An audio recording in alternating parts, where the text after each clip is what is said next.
శ్రీమాత్రే నమ. జయ గురు దత్తాత్రేయ నమ. ఈ వీడియోలో మనం వృషభ రాశి వారికి 2026 ఫిబ్రవరి నెల మాస ఫలితాలు పరిశీలించినప్పుడు ఈ నెల ప్రారంభంలో 4 గ్రహాలు 9వ స్థానంలో ఉండగా ఈ నెల ప్రారంభం అవడం జరిగింది. ఏదైనా 9వ స్థానంలో ఉన్నటువంటి గ్రహాలు ఆధ్యాత్మిక రంగంలో ఉన్న వాళ్ళకి ఎక్కువగా ఉపయోగపడుతుంటాయి. ఎక్కువగా జాతకుడు కొత్త విషయాల్ని తెలుసుకోవడం, బాగా పండితుల్ని గురువుల్ని కలుసుకోవడం, వారి దగ్గర కొన్ని విషయాలు తెలుసుకోవడం జరుగుతూ ఉంటుంది. ప్రధానంగా ఎవరైతే ఉన్నత విద్య కొరకు ప్రయత్నం చేస్తుంటారో, అంటే పీజీ లాంటి కోర్సులు అవ్వచ్చు, డాక్టరేట్ లాంటి కోర్సులు అవ్వచ్చు, ఉన్నత విద్యా అవకాశాల కోసం ప్రయత్నిస్తున్న వారికి ఈ నెల చాలా అనుకూలంగా ఉండడం జరుగుతూ ఉంటుంది. అలాగే విదేశ ప్రయత్నాలు, పుణ్యక్షేత్రాలు దర్శిద్దామనే మీ ఆలోచన చాలా వరకు నెరవేరుతూ ఉంటుంది. అంటే ఏదైనా ఒక మంచి కార్యక్రమాలు చేయడం, మంచి కార్యక్రమాల్లో పాల్గొనడం, ఏదైనా శుభకార్యాల కోసం చర్చించుకోవడం, ఈ శుభకార్యాల విషయంలో బంధువులను కలుసుకోవడం, వారి నుంచి కూడా సహకారాలు అందించుకోవడం, అందరితో రాజీ మార్గంలో వెళ్తూ అందరినీ కలుపుకొని పోతూ ఎవరికి అన్యాయం అపకారం చేయకుండా, ఎవరికి ఇబ్బంది కలగకుండా జాతకుడు ముందుకెళ్లే ప్రయత్నం జరుగుతూ ఉంటుంది. మరి ఈ ప్రయత్నంలో ముందుగా ఈ నెల ప్రారంభం అంటే ఫిబ్రవరి 3వ తారీఖున బుధుడు మరి దశమ స్థానంలోకి ప్రవేశించడం జరుగుతూ ఉంది. అంటే బుధుడు ఈ వృషభ రాశి వారికి ధన పంచమాధిపతిగా దశమ స్థాన ప్రవేశం వల్ల జాతకుడు వృత్తిలో మార్పు కొరకు చేసే ప్రయత్నాలు ఫలిస్తూ ఉంటాయి. ఉన్న ఆదాయంతో పాటు అదనపు ఆదాయం కలుపుకునే నిమిత్తంలో కొత్త ఆదాయ వనరుల కోసం ప్రయత్నం చేస్తుంటాడు. కొన్ని అదనపు ఆదాయం వచ్చే మార్గాలు కూడా జాతకుడికి అనుకూలంగా రావడం జరుగుతూ ఉంటుంది. అంటే మీరు చేస్తున్నటువంటి వృత్తి వ్యాపారాల్లో మీ బంధువులను కానీ, మీ యొక్క పిల్లల్ని కానీ కలుపుకొని వారితో కలిసి మళ్ళీ మీరు వ్యాపారాన్ని ప్రారంభించడం కానీ, ఉన్న వ్యాపారంలో వాళ్ళని కలుపుకొని ముందుకు వెళ్ళడానికి అవకాశం ఉంటుంది. అలాగే ఉద్యోగ రంగంలో ఉన్న వాళ్ళకి సహచరుల సహకారంతో, మిత్రుల సహకారంతో మీ యొక్క ఉద్యోగాన్ని చాలా ముందుకు తీసుకెళ్ళడం జరుగుతూ ఉంటుంది. ఇది బ్యాంకింగ్ రంగంలో ఉన్న వాళ్ళకి వృత్తిపరంగా కొంత ప్రమోషన్ కానీ, అలాంటి కొన్ని బాధ్యతలు కానీ వచ్చే అవకాశం ఉంటుంది. మొత్తం మీద ఎవరికైనా సరే బుధుడు దశమ స్థానంలో ఉంటే వారు 2 రకాలుగా ఆదాయాన్ని సంపాదిస్తుంటారు. ఎక్కువ కష్టపడకుండా మేధస్సుతోనే, తెలివితేటల్లోనే ధనార్జన రావడం జరుగుతూ ఉంటుంది. దాని తర్వాత శుక్రుడు, ఈ రాశి వారికి శుక్రుడు గత కొంతకాలంగా మరి కంబస్ట్ అయి ఉండడం వల్ల ఏంటంటే శుక్రమౌఢ్య కారణాల వల్ల స్త్రీలకి అనారోగ్య సమస్యలు, ఆర్థిక పరంగా సమయానికి ధనం చేతికి అందకపోవడం, దగ్గర బంధువులతో విరోధాలు, ముఖ్యంగా స్త్రీలతో విరోధాలు జాతకుడికి చాలా ఇబ్బంది పెడతా ఉంటాయి. ఇంచుమించుగా ఈ నెల అటు ఇటుగా 12, 14 తారీఖుల నుంచి ఈ శుక్రమౌఢ్యం సంపూర్ణంగా వెళ్ళిపోవడం వల్ల అక్కడి నుంచి ఈ వృషభ రాశి వారికి అటు వ్యక్తిగతంగా అనుకూలత ఏర్పడుతుంది, అనారోగ్య సమస్యల నుంచి బయటపడతారు, ఆర్థిక పరంగా పుంజుకుంటూ ఉంటారు. అలాగే ఇదే నెల 5వ తారీఖున ఏంటంటే శుక్రుడు కూడా దశమ స్థానంలోకి రావడం జరుగుతూ ఉంటుంది. అంటే షష్టాధిపతిగా, రాష్ట్రాధిపతిగా శుక్రుడు దశమ స్థానంలోకి రావడం వల్ల వ్యక్తిగతంగా మీరు చేసే ఉద్యోగ ప్రయత్నాలు ఫలిస్తూ ఉంటాయి. ఇది స్త్రీలకు ఎక్కువగా అవకాశం కలుగుతూ ఉంటుంది. అలాగే విద్యార్థులకి చాలా మేధస్సు పెరుగుతూ ఉంటుంది.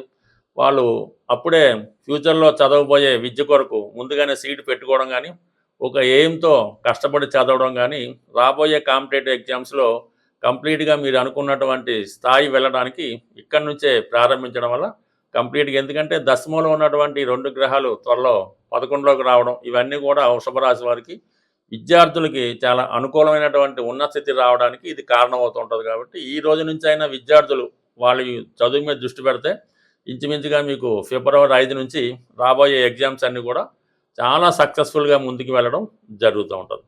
ఫర్ ది సేమ్ టైము ఈ వృషభ రాశి వారికి చతుర్థాధిపతిగా ఉన్నటువంటి రవి కూడా భాగ్యస్థానం నుంచి దశమ స్థానంలోకి ఇదే నెల 12వ తారీఖున మారడంతో రవి అక్కడ దిగ్బలుడై ఉండడం వలన ప్రభుత్వ ఉద్యోగులకి, రాజకీయ నాయకులకి చాలా అనుకూలంగా ఉండడం జరుగుతుంటుంది. అలాగే ఎవరైనా సినిమా రంగంలో కానీ, సాఫ్ట్వేర్ రంగంలో ఉన్న వాళ్ళకి అక్కడ ఉన్నటువంటి రాహుతో ఈ శుక్రబుధులు కలియటం వల్ల అంటే కొత్త విద్యా సంస్థల్లో చేరడం కానీ, అలాగే చాలా ఆధునికరమైన విద్య, అంటే ఫ్యూచర్లో రాబోయే ఎలక్ట్రానిక్స్, A1, ఈ కంప్యూటర్లో రాబోయే మార్పులు, ఇవన్నీ కూడా జాతకుడు ముందుగానే వాటిలో ప్రవేశించడానికి చాలా వరకు ఈ గ్రహస్థితి సహకరించడం జరుగుతూ ఉంటుంది. ఏదైనా రాబోయే టెక్నాలజీని తనకు అనుగుణంగా మార్చుకోవడం, దానికి సంబంధించినటువంటి పరికరాలు, కంప్యూటర్లు సరైనటువంటి కూడా సరంజామా ఏర్పాటు చేసుకొని, అడ్వాన్స్ టెక్నాలజీ నేర్చుకోవడానికి కూడా ఈ రాశి వారికి చాలా అనుకూలంగా ఉంది. అలాగే మీరు ఈ సమయంలో ఏదన్నా ఒక విద్యా సంస్థ గానీ, ఒక టెక్నికల్ సంస్థ గానీ, ఒక సాఫ్ట్‌వేర్ సంబంధించినటువంటి ఏదైనా వ్యాపారాన్ని ప్రారంభించాలనుకుంటే వారికి చాలా అనుకూలంగా ఉండడం జరుగుతుంటది. ఏదైనా మొత్తం మీద వృషభ రాశి వారికి వృత్తిపరంగా కొన్ని మార్పులు, అభివృద్ధి అన్నది ఈ నెలలో రావడం జరుగుతుంది.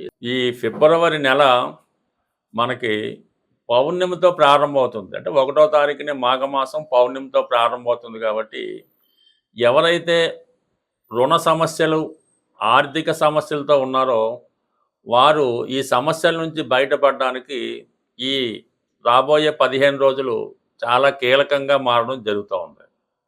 అందువలన ఏంటంటే మీరు ఈ రాబోయే 15 రోజుల్లో అంటే రేపు మాఘమాసం మళ్ళా చివరికొచ్చే అమావాస్య లోపల ఏదైనా ఒక పుణ్యనది స్నానాన్ని ఆచరించవలసి ఉంటుంది.